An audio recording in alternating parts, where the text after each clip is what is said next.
The arterial and venous access system is a novel patented vascular access device that enables repeated access to a patient's vascula. The AVA's large lumen enables clinicians to isolate the liver when delivering anti-cancer agents, minimising whole body side effects. The patients can be treated more frequently and aggressively. It's special because it allows us to isolate organs and tumours.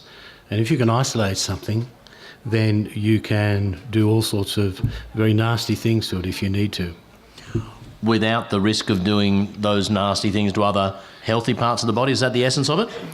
The essence indeed. And when we measure these things, we know that we can deliver 1,000 times the actual concentration of chemotherapy.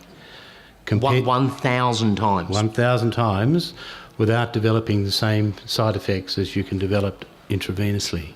Overall treatment time is compressed to 1 month as opposed to 6 months afforded by current standard intravenous chemotherapy.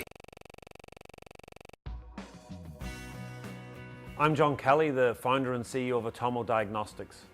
Clinical studies show that current generation rapid test kits are difficult to use and error prone. We've developed Atomo Rapid HIV, a fully integrated consumerized rapid test device that solves these problems. It was launched last year in Africa and has generated significant commercial success and excellent clinical results. Many at-risk groups in Australia are not testing frequently enough or perhaps not at all. One of the main reasons for this is the need to go to a clinic for a test and then to wait several days for a result. Atomo Rapid HIV has been developed for anyone who wishes to know their HIV status. It is particularly useful for vulnerable groups and those with limited access to primary healthcare services. The market opportunity for a HIV self-test emerged last year when the government removed the prohibition on self-testing in Australia. As yet, no products have been approved to satisfy this market need. Current generation blood-based rapid HIV tests are essentially bits-in-a-box chemistry set kits. This makes them not intuitive, complex to use, and results in very high error rates, especially with self-test users. Atomo Rapid HIV was developed to replace bits-in-a-box test kits by providing an integrated solution. The lancing, blood collection, blood delivery and buffer are all fully integrated into the test, making it a consumer-friendly product. The innovation in the product was recognized last year at the 17th International Medical Design Excellence Awards, where Atomo Rapid HIV was named Best in Show, the first time an Australian company's ever won this award. The performance and user acceptability of Atomo Rapid HIV in Southern Africa has been excellent. We now want to use this grant funding to upgrade the platform to make it suitable for launch in Australia, and in particular, to make it a world-class product for self-test users. We want to do this by integrating additional functionality to make it safer and more reliable, integrated buffer, a digital reader, and e-health capabilities that link to care. This product can be part of community-based outreach programs and will allow and support testing of vulnerable communities that are reluctant to go to clinical settings. Earlier detection will lead to better health outcomes for these patients and reduce transmission within the wider community. Atomo was founded and based in New South Wales. All of our design, intellectual property, operations, management and finance are based here, as are most of our shareholders. Our business plan is simple. We want to work with a pharmaceutical partner for pharmacy retail channels, work with lobby groups such as ACON for direct-to-patient engagement, as well as an online direct-to-consumer model. The product performs excellently in the field in Africa and has won several international awards. We now want to work with New South Wales to develop and launch the best self-test locally and then take it to the world. In Australia, approximately 250,000 children start school each year.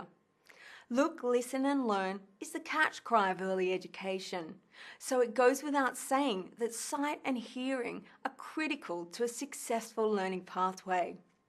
Children need to hear to learn, but all too often undetected hearing problems cause children to fall behind during primary school until someone thinks to have the child's hearing checked. By the time this happens, the child may not only be behind academically, but may have come to deeply believe that he or she will never be able to keep up with the other children at school. While babies are tested at birth through the SWISH program, there is no follow-up in the preschool year. While universal newborn screening of hearing detects children born with hearing loss, provided it's moderate or greater degree, many other children have hearing problems.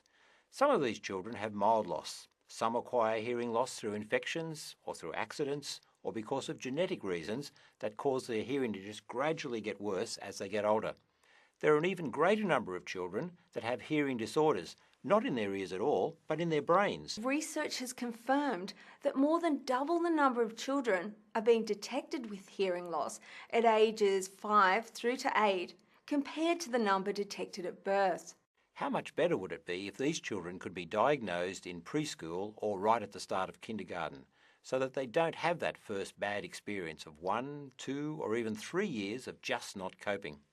What's been missing in the hearing healthcare system is a low-cost, easily administered, reliable test of hearing that can be widely applied to children around the time they start school. Now, thanks to technology and a marriage of creativity and science, an accessible hearing test solution has been developed. Sound Scouts, an entertaining game that surreptitiously tests a child's hearing while they play. The Sound Scouts hearing game looks and feels like a game, but it's got several advanced scientific principles that enable it to detect a wide range of hearing problems. The game comprises 3 interleaved tests of hearing. 2 of these are based on perceiving speech, one in noise, one in quiet, and the other one is listening to tones against the noise background. Algorithms inside the game check that the child's responding reliably, as well as giving us a measure of their ability. Our project will expand the Sound Scouts offering, improve delivery methods, assist us in better understanding user engagement, leading to creation of marketing materials and our campaign development. We are considering 2 business models, a franchise development model versus the Adlasian model. The commercialisation process will help inform our direction. We hope that Sound Scouts will be widely adopted and that this means that no child will go through years of school with an unmanaged hearing loss.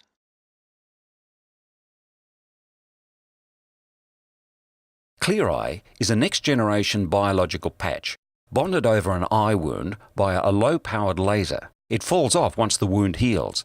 Surgeons use it to seal eye lacerations without sutures while simultaneously delivering drugs, and avoids the toxic side effects and high failure rates associated with existing therapies. Because you like numbers, I'm going to tell you 3 things. Okay.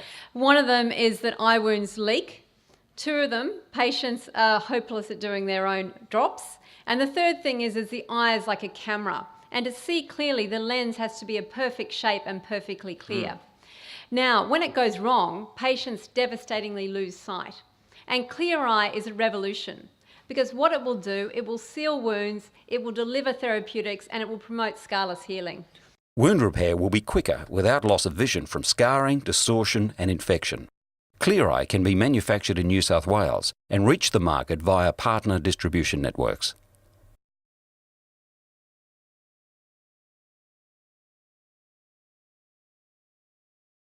Maverick Biomaterials Proprietary Limited has developed innovative bovine materials used in the manufacture of heart valves implanted via keyhole surgery techniques. This reduces the patient's time in intensive care facilities, therefore reducing hospital costs, and allows for valve implantation into frail patients. I guess quite simply, surgical heart valves for 20, 30 years have used bovine pericardium as the core material for leaflet manufacture.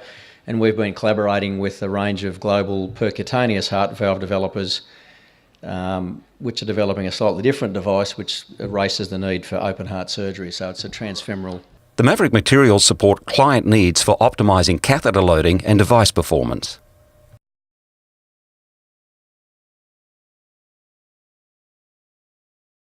CleanSpace respirators are the world's smallest and lightest powered respirators and a game changer for respiratory protection. CleanSpace respirators offer all the safety performance of the traditional powered respirators with none of the disadvantages of weight, bulkiness and complexity of use. We've taken all of the convenience and ease of use of a negative pressure mask, negative pressure mask, and we've got the protection, the high protection of a powered respirator, and we've done that through the innovation and through the smarts of our engineering who are all ex-ResMed. And is ideal for primary healthcare, screening, triage or treatment by first response in the field operations where traditional powered masks would fail. Look, our engineering team would be able to go into a lot more detail here, but in the essence of it is a miniaturisation of some really incredible electronics and some very smart software. Spinal fusion is a procedure that's used to treat a variety of different conditions in the spine. One of the goals of spinal fusion is to control motion of the vertebral bodies and improve overall patient quality of life and reduce their amount of pain. There are various methods for achieving spinal fusion, including anterior cages and screws and rod systems. However, these outcomes are variable. Our technology provides a means to fuse the spine, control the biomechanics in multiple planes, and is faster, more reliable, and cheaper. This technology will not lead to a single device, but will be applicable to all areas of the spine. The innovation draws on our expertise in biomechanics as well as knowing the anatomy and surgical approach. This is a growing problem for countries all over the world, and it is a problem that needs to be addressed with technology that can improve patient outcome, but also reduce and control costs. And that's what our technology achieves. We have a well-structured plan towards implantation in humans. The exciting news is that we have secured initial funding to further our provisional patents, continue to generate data to support not only the development of our devices, but to get to first implantation in humans. And this is through support through intellectual ventures, where we can take UNSW Australia technology to the world.